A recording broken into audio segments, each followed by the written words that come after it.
I secretly invited my brother's ex to my wedding because I like her more than his current girlfriend.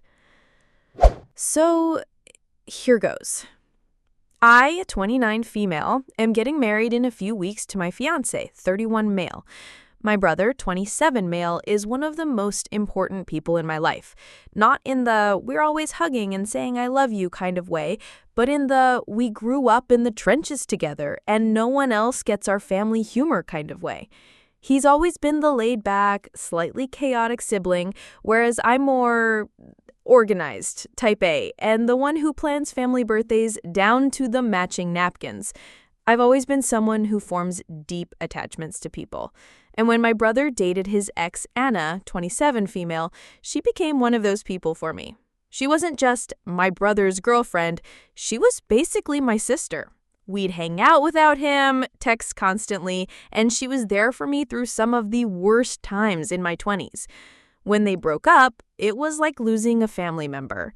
Fast forward to now, my brother's been dating his current girlfriend, Megan, 26 female, for about a year and a half. She's fine. Perfectly polite, very put together, clearly loves my brother. But we've never clicked the way I did with Anna. We make small talk at family gatherings, but there's this invisible wall, like we're always aware of the fact that we don't have much in common beyond my brother. And now, with my wedding right around the corner, my guest list has basically become this emotional jigsaw puzzle of who do I genuinely want there versus who am I inviting to keep the peace? It's probably worth saying, my wedding is a big deal to me. I'm not one of those, oh, it's just a party, brides.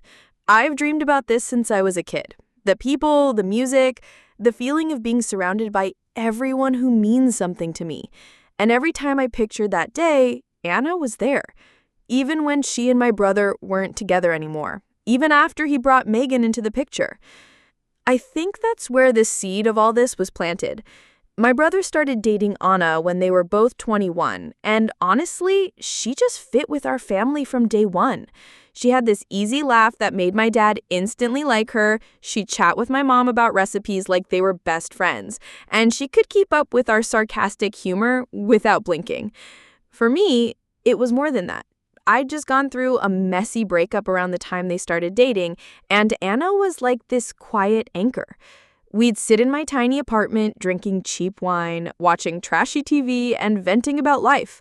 She was the kind of friend who remembered the little things, like the exact way I take my coffee or the date of a doctor's appointment I was nervous about.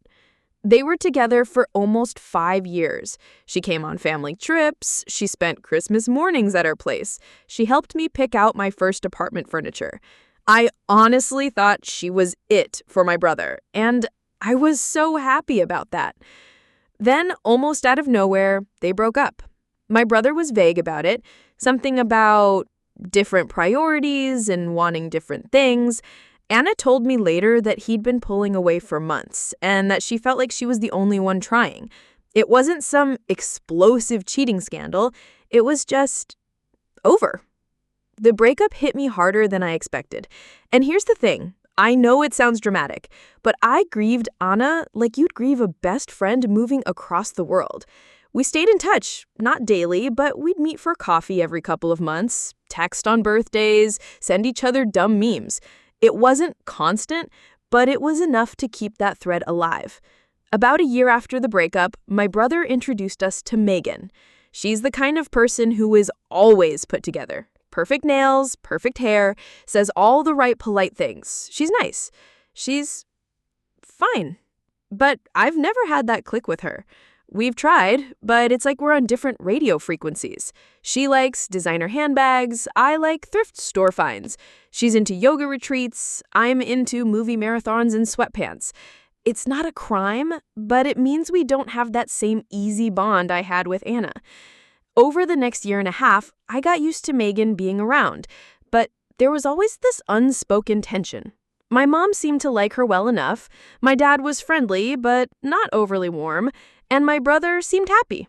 And I kept seeing Anna in small ways on my own time.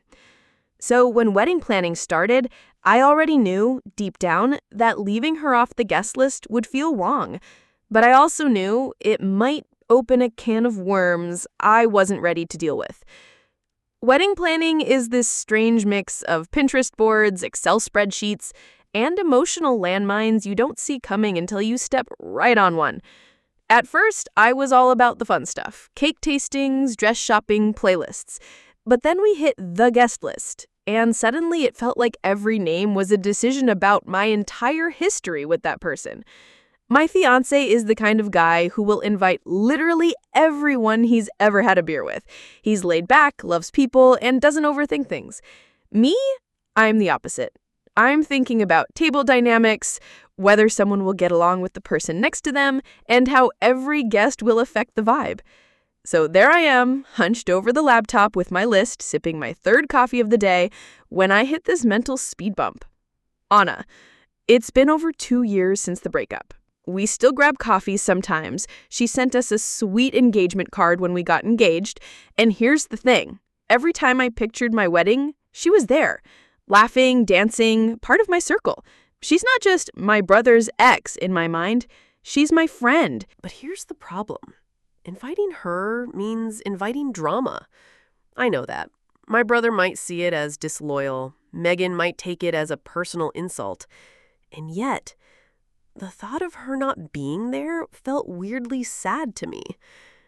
I brought it up casually to my fiancé while we were going over the list. Me. So, hypothetically, what do you think about inviting Anna? Him. Pause. Your brother's ex? Me. Yeah, I mean, she's basically like a sister to me, and it's been years. Surely it's not weird anymore, right? Him. Depends on who you ask, but it's your call. Just maybe talk to your brother first. Spoiler alert, I did not talk to my brother first. Part of it was procrastination. Part of it was knowing exactly how that conversation would go, with him looking at me like I'd lost my mind. I told myself it was my day, my choice, and that Anna being there would make me happy. And honestly, I liked the idea of her meeting my other friends, of her being part of the celebration. So I tucked her name into the list like a secret, like slipping candy into the grocery cart when you were a kid. And once the invitations were printed and mailed, it was done. I'd crossed the line. Even if, at the time, I didn't want to admit that's what I'd done. When I finally dropped Anna's invitation in the mail, I felt this weird combination of nerves and excitement, like I was getting away with something, but also like I was doing something good. It took about 3 days before she texted me. Anna. Wait, did you really just invite me to your wedding? Me. Of course I did. You're one of my favorite people. Why wouldn't I? Anna. Because your brother and Megan? Me. It's been 2 years. You're still my friend. My wedding wouldn't feel right without you there. She sent me a string of heart emojis and something about how touched she was, but I could sense the hesitation in her words. She even said, I don't want to make things awkward for you, which should have been a bright red flag. I brushed it off. Awkward? Please. We're all adults. If my brother can't be in the same room as someone he dated years ago, that's his problem. And as for Megan, well, she's always been polite to me, so maybe she'd be polite to Anna too. In my head, I started building this perfect little narrative where everyone would act maturely. Maybe Anna and Megan would even get along. Maybe we'd all end up laughing about this one day over drinks, like it was a sitcom plot. But underneath that story, I think I knew the truth. I was inviting Anna for me, not for anyone else. Not for the good of the family, not because it would be some shining example of maturity, but because the thought of her not being there made me sad. I wanted my wedding photos to have her in them. I wanted her in the group dancing to the cheesy pop songs at the reception. So I made the choice, fully aware that I hadn't asked my brother, hadn't given Megan a heads up, and hadn't considered how this would feel from their side. It was a choice made from nostalgia, loyalty, and maybe a little selfishness. I didn't know it yet, but that choice was going to land like a grenade a week before the wedding. The week of the wedding was supposed to be pure chaos in a fun way. Last-minute dress fittings, place cards, frantic texts from relatives asking what time the ceremony starts. And for a while, it was exactly that. Until Tuesday. I was in the middle of folding programs with my maid of honor when my phone buzzed. It was my brother. Brother. Hey, did you invite Anna to your wedding? Me. Yeah? Brother. Why? And why didn't you tell me? Apparently, he'd found out because one of our cousins saw Anna post a story about "can't wait for this weekend" with a picture of her dress laid out on her bed. Cousin, being cousin, sent it straight to my brother with a, did you know about this? I tried to play it cool. She's my friend. It's been years. I wanted her there. He was quiet for a second, and then he said, "Do you realize how disrespectful that is to Megan? To me?" His voice wasn't yelling-level angry, but that calm, disappointed tone that somehow feels worse. I told him I didn't think it was a big deal, that everyone's adults here, that it's my wedding, and I get to choose who's there. He said, "Yeah, but inviting someone's ex, who they were with for 5 years without telling them, that's messed up." And that's when I started feeling that defensive, prickly heat. The part of me that wanted to say, "She's my friend too, not just your ex." But the other part, the quieter part, was whispering, "Okay, maybe you should have told him." Megan, I later found out, was furious. Not yelling, throwing things furious, more the icy, silent type. My mom called me that night and said Megan had been a little upset at dinner, which in my mom's understatement speak meant storm cloud over the table. The rest of the week was tense. My brother showed up for rehearsal dinner and was civil, but you could feel it, that heaviness. Megan smiled at me, but it was the kind of smile you give a stranger you're trying to be polite to on an elevator. Meanwhile, Anna texted me asking if she should still come because she didn't want to make things worse. I reassured her it would be fine, though honestly I was starting to wonder if I believed that myself. I woke up on my wedding day determined to shove the whole Anna, Megan, my brother situation into a mental box, seal it shut, and throw it into the ocean. I told myself, this is your day. You're not going to let anyone ruin it. And for a while, I managed it. Hair and makeup with my bridesmaids, laughing over mimosas, photographer snapping candids, all that wedding morning glow. Then the guests started arriving. I spotted Anna almost immediately. She looked gorgeous, elegant dress, bright smile, carrying a thoughtful little gift bag for me. She hugged me like no time had passed and told me how happy she was for me. For a second, I felt justified. Like, see? This is why I invited her. She belongs here. But when I glanced across the room, I caught my brother watching the hug with this unreadable expression. Megan was beside him, all polite composure, but her grip on her clutch was tight. The ceremony itself was fine. Short, sweet, no drama. But the reception? That's where the cracks started showing. During cocktail hour, I saw my brother and Anna exchange a brief hello. It was civil, but stiff. Megan mostly kept to herself, talking to a few of her friends who'd come as her plus ones. Then, about halfway through dinner, I noticed something. My brother laughing. Not just a chuckle, a full-on head-back laugh. And sitting across from him? Anna. I could tell they were reminiscing about something because I heard the words, "Remember that trip to," before the band started playing again. Megan's face when she saw that. I swear, you could feel the temperature in the room drop 3 degrees.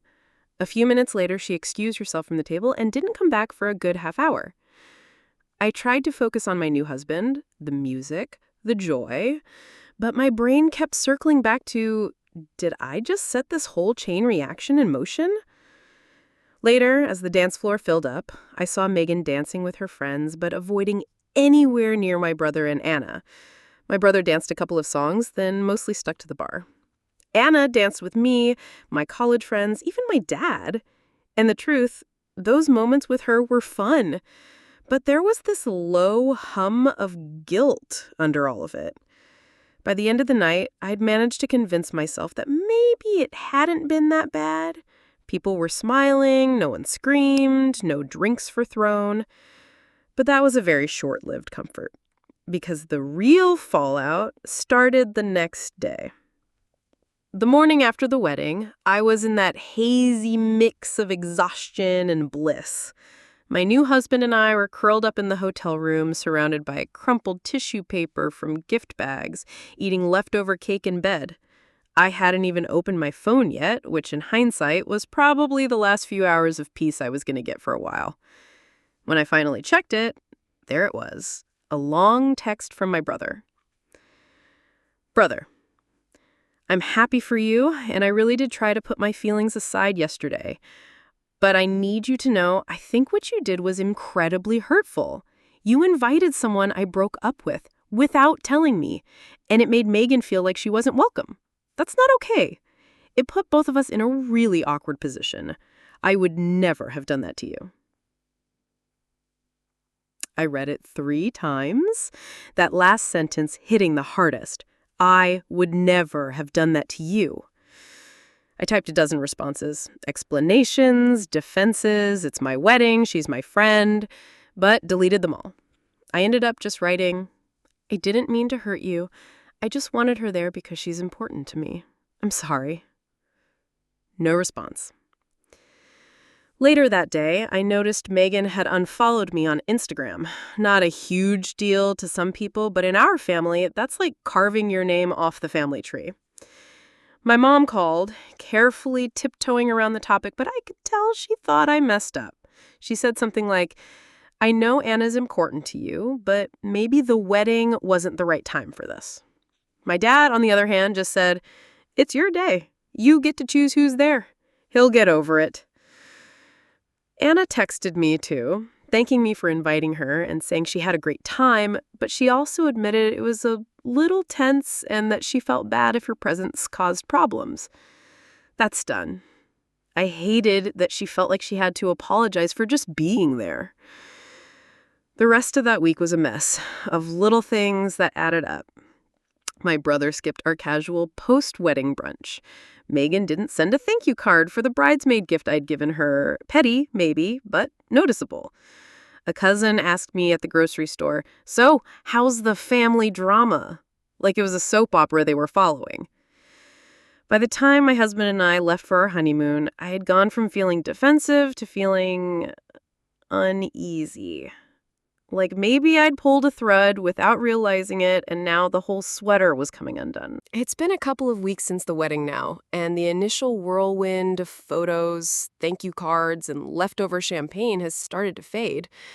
But the tension with my brother hasn't. We've texted here and there about logistical family stuff, nothing personal.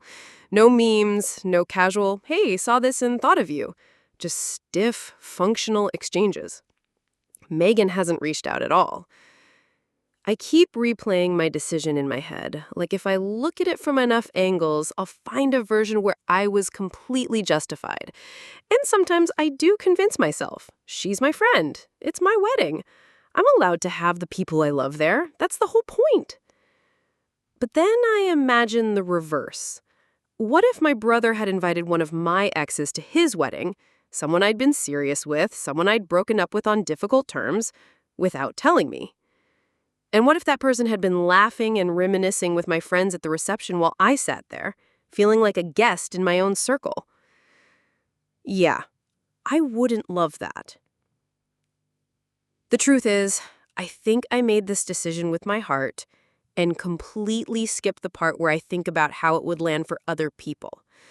I wasn't malicious. I genuinely didn't invite Anna to cause trouble, but I can't deny there was a streak of selfishness in there. I wanted my day to feel complete, even if it came at the cost of someone else's comfort. And the part that's sticking in my chest is this. I didn't even give my brother the chance to say how he felt before I made the choice. I took that option away from him. I think I told myself I was avoiding drama, but really I was just avoiding hearing an answer I didn't want. So now I'm stuck in this weird limbo where I'm happy Anna was there because seeing her on that day did bring me joy, but I'm also feeling the weight of the fallout. And it's hard to celebrate when part of me knows I might have damaged my relationship with my brother in a way that won't just blow over. So here I am, 2 weeks after the wedding, married to the love of my life, and instead of basking in newlywed bliss, I'm lying awake at night wondering if I completely torched a bridge with my brother. I keep going back and forth between two voices in my head. One says, it's your wedding. You get one shot at it. Of course you should have the people you love there. Anna was a huge part of your life, and you had every right to want her there. The other says, you blindsided your brother. You made his girlfriend, who's been nothing but polite to you, feel unwelcome on one of the most public family days of her life. And you did it knowing it could cause tension, but hoping it wouldn't. It's this tug of war between wanting to defend myself and wanting to crawl into a hole out of embarrassment. I keep thinking about the look on Megan's face during the reception and the tone of my brother's text the next day. I don't know if I'll get back to the place we were before this, the sibling shorthand, the dumb inside jokes, or if I've permanently become the sister who invited the ex. I feel terrible, but at the same time, there's still the stubborn little voice in me saying, I just wanted my friend there. So, YouTube, tell me straight. Did I completely cross a line here? Was I selfish, or was I just doing what anyone would do for their own wedding? Am I making this a bigger deal than it is, or did I actually cause a pretty big betrayal? I don't know anymore. Part of me thinks I'm just following my heart, but another part feels like I broke some unspoken family rule. Am I overreacting?